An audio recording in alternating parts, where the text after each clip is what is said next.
Doctor Zahedur Rahman প্রধানমন্ত্রীর একজন উপদেষ্টা, সে উপযুক্ত পুরস্কার পেয়েছে। সে তো দীর্ঘদিন ধরে প্রচণ্ড রকমভাবে আওয়ামী লীগ বিরোধী কথাবার্তা বলতো, ভারত বিরোধী কথাবার্তা বলতো এবং প্রচণ্ড রকম সাম্প্রদায়িক মনোভাবাপন্ন একজন ব্যক্তি। তো এই ব্যক্তির কথাটা শুনে এক এক সময় মাঝে মাঝে মনে হতো সে বোধহয় জামাতের লোক। তো যাই হোক, আবার পরবর্তীতে জানা গেল যে না, সে বিএনপির একজন একনিষ্ঠ সমর্থক এবং কর্মী। তো যাই হোক, সে দীর্ঘদিন ধরে এই আওয়ামী লীগের আমলে অনেক রিস্ক নিয়ে অনেক কথাবার্তা কিন্তু বলতো। তো তার জন্যে সে জীবনে পুরস্কার পেয়েছে, প্রধানমন্ত্রীর উপদেষ্টা হয়েছে। এজন্য তাকে ধন্যবাদ এবং অবশ্যই এজন্য তাকে কনগ্রাচুলেশন জানানো হচ্ছে। পরিশ্রমের পুরস্কার পেতে তো হবেই, তাই না? তো তার বরাত দিয়ে একটা ফটো কার্ড আমার নজরে আসলো, এবং এই ফটো কার্ডের যে বিষয়টা, এই যে বিষয়টা কিন্তু আমারও এটা নিয়ে কিন্তু আমি মানে একটা ভিডিও বানাবো করে মনে করেছিলাম, কিন্তু সামহাও পরে ভুলে গেলাম। এবং এখানে বস্তুত ভিডিও কার্ডের যে বিষয়টা বলছে না যে জাহেদুর রহমান, ওই ধরনের বক্তব্য কিন্তু আমারও মনে ছিল। কেমনে বেটা পেরেছে সেটা জানতে, মানে এখন সেই জুতা আবিষ্কারের সেই মন্ত্রীর মতো বলতে হয়। আপনারা সেই জুতা আবিষ্কারের কাহিনী তো জানেন, তাই না, রবীন্দ্রনাথ ঠাকুরের। তো এখন কথা হচ্ছে যে ফটো কার্ডে কী লেখা, এখানে বলছে কি, যুক্তরাষ্ট্র থেকে শূকরের মাংস আমদানি করে তো কাউকে জোর করে খাওয়ানো হবে না, যারা খায় তারা খাবে, বাকিদের এতে সমস্যা কোথায়। এক্স্যাক্টলি সো, মানে এটা এর চাইতে যুক্তিপূর্ণ কথা কিন্তু আর হতে পারে না। ওই যে আমেরিকার সাথে কী জানি একটা চুক্তি করছে না বাংলাদেশ, ওই মোহাম্মদ ইউনূস, এখন বলা হচ্ছে ওই চুক্তি মোতাবেক মোহাম্মদ ইউনূস নাকি বাংলাদেশকে বিক্রি করে দিয়ে গেছে। তো বাংলাদেশকে বিক্রি করে দিয়ে গেলে সুযোগ পাইলে বিক্রি করবে না কেন? এতদিন শুনতাম শেখ হাসিনা নাকি বাংলাদেশকে ওই ভারতের কাছে বিক্রি করে দিয়ে গেছে। তো 1.5 বছর ধরে অন্তর্বর্তীকালীন সরকারের আমলে এইটা তো ব্যাপকভাবে চর্চিত একটা বিষয় ছিল এবং প্রত্যেকে দাবি করতো যদি বিক্রি করে দিয়েই থাকে তাহলে সেই চুক্তিপত্র কই বাইর করো। কিন্তু দেখাতে পারে নাই। কিন্তু অবশেষে দেখা গেল যাকে বাংলাদেশের তৌহিদি জনতা ত্রাণকর্তা হিসেবে মনে করছিল, সেই চান্স পেয়ে দেশটাকে ঘুরে আমেরিকার কাছে বিক্রি করে দিয়েছে। কি নন ডিসক্লোজার চুক্তি, যে চুক্তির ধারা কেউ দেখতে পারবে না। এখন কিছু কিছু লোকে চুক্তির বিরোধিতা করছে এবং একই সঙ্গে একটা খুব বিস্ময়কর ব্যাপার, যারা নাকি ক্ষমতাসীন বিএনপি এবং তার সাথে যারা বিরোধী দল আছে যে জামাত, এনসিপি, তাই না, এরা কিন্তু এই চুক্তির ব্যাপারে টুটা কোনো শব্দই করছে না, এর বিরোধিতা করছে না, বা যারা বিরোধিতা করছে তাদের পক্ষে সাফাইও গাচ্ছে না, সমর্থনও দিচ্ছে না। ঘটনা কি? অর্থাৎ এরা তাহলে মেনে নিয়েছে যে চুক্তি যেটা করে গেছে, অর্থাৎ বিক্রি চুক্তি যেটাকে বলা হচ্ছে আমেরিকার কাছে মোহাম্মদ ইউনূস করে গেছে, তার মানে এরা সেটা মেনে নিয়েছে না। এবং একজন উপদেষ্টা তো দেখলাম যে মহিলা একজন উপদেষ্টা, এইটা ওই যে ফরহাদ মজহারের ওয়াইফ মনে হয়, তো সে একদিন দেখলাম যে বলল যে মোহাম্মদ ইউনূস কি একা একা চুক্তি করছে নাকি, তখন মানে বিএনপি, তারপরে জামাত ইসলাম, এনসিপি এদের সাথে কথাবার্তা বলে এদের অনুমোদন নিয়েই চুক্তি করছে। এবং সেটা বোঝা যায়, আসলেই ঘটনা যে তাই সেটা বোঝা যায় এখন। এই যে বিএনপি বা এনসিপি বা এই যে জামাত, এরা কিন্তু কোনো টুটা শব্দ করে না, তার মানে ঘটনা সত্য, তাই না?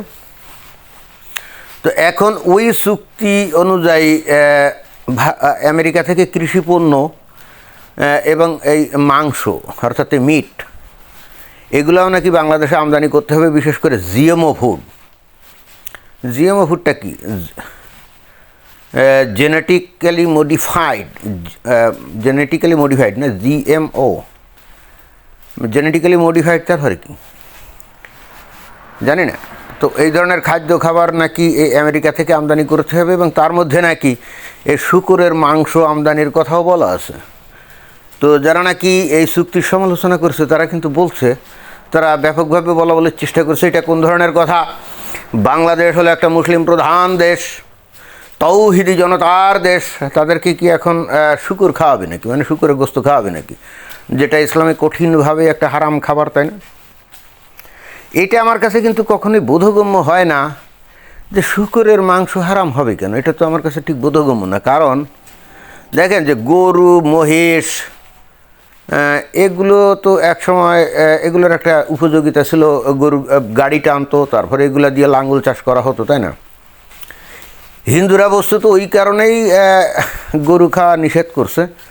কিন্তু শূকরের উপযোগিতা তো মাংস ছাড়া আর কিছুই না, মানে ওর দিয়ে তো এগুলো কোনো কিছুই করা হয় না। অর্থাৎ শূকরের জন্মই হয়েছে এগুলো যাতে বনে জঙ্গলে থাকলে বাঘ সিংহ এরা ধরে খেতে পারে, হয় না।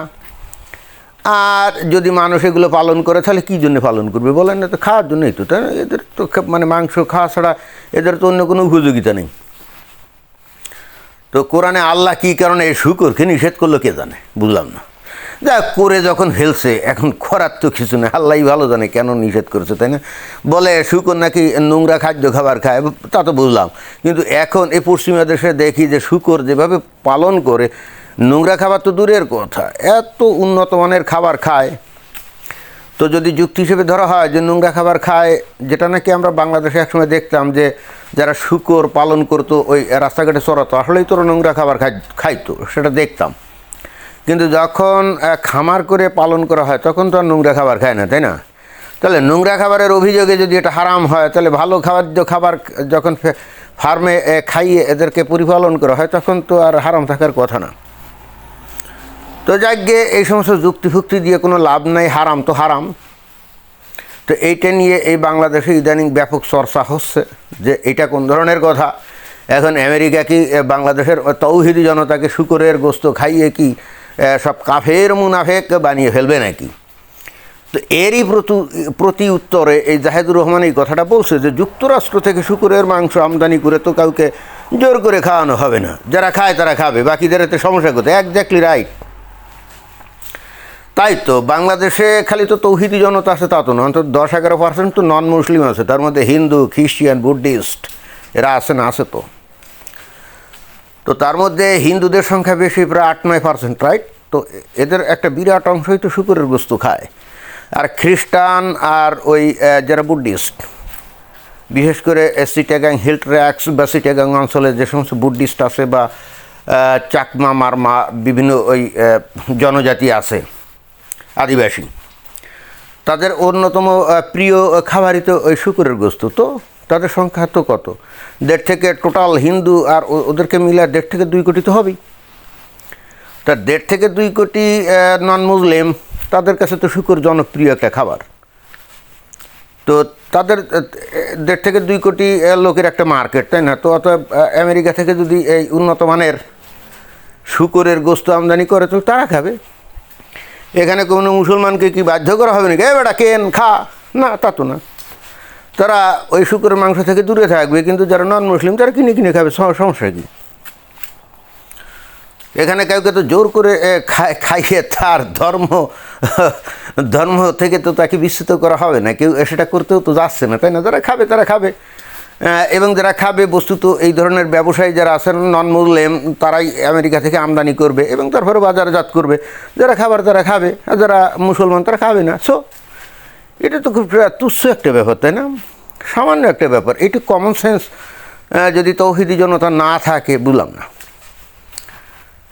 তারা যে গরু গোস্ত খায়, এই যে হিন্দুরা গরু গোস্ত খায় না, তো বাজারে একই সাথে তো গরু গোস্তও বিক্রি হয়, আবার খাসির গোস্ত বিক্রি হয়, মানে পাশাপাশি। তো হিন্দুরা গিয়ে ওই খাসির গোস্ত কেনে, গরু গোস্ত কেনে না। তো তাতে কি তাদের জাত যায় নাকি, ধর্ম যায় নাকি? না, যায় না। এখন এখানে তো ওই শূকরের গোস্ত যদি আনে, যদি আলাদাভাবে বিক্রি করে, সো হোয়াট? তারা বড় জোর বলতে পারে যে এই শূকরের গোস্ত আলাদাভাবে বিক্রি করতে হবে, এগুলোকে ওই হালাল খাবারের সাথে মানে পাশাপাশি রাখা যাবে না। হ্যাঁ, এটা দাবি করতে পারে। এর বাইরে অন্য কোনো কথা যদি বলে তাহলে সেটা তো আসলে উদ্দেশ্যমূলক ধান্দাবাজি কথাবার্তা। আমার কাছেও কিন্তু বিষয়টা তাই মনে হয়। ধন্যবাদ।